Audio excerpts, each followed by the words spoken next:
Маматулы Мухаммедаланын дайынсыз жоголгону боюнча толугу менен топ түзүлүп, жалпысы бүгүнкү күнгө 262 адам тартылды. Bunun içinde МВД'нин кызматкерлери, өзгөчө кырдаалдар министрлигинин кызматкерлери, волонтерлор жана башка биздин жарандарыбыз. Эми мындай алганда бул түзмө-түз бүгүнкү түзүлгөн топ бул президентибиздин тапшырмасы менен Камчы Кыдыршаевичтин көзөмөлү менен бул түзүлүп, бүгүн жалпы ушу колотту толугу менен ушу секторлорго бөлүп, ушу 262 адамды биз бөлдүк.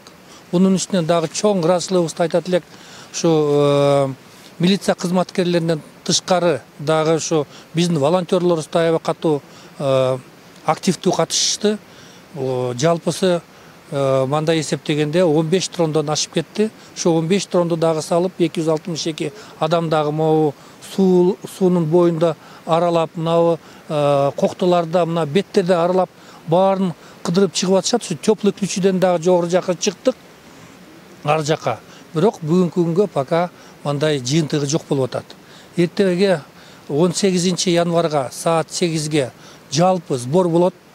Урматтуу биздин кыргыз жарандарыбыз, кимиңер катышабыз, кимиңер ушу көмөктөшөбүз, жардамдашабыз десеңиздер, ушу теплый ключиде биз штабты уюштуруп атабыз. Жалпы ошо штабта дронуңар болобу, өзүңүздөрдүн мүмкүнчүлүгүңүздөр болобу, ушу бизден ушу жараныбызды тапканга жардамыңыздарды көргөзсөңүздөр деп дагы биз суранат элек.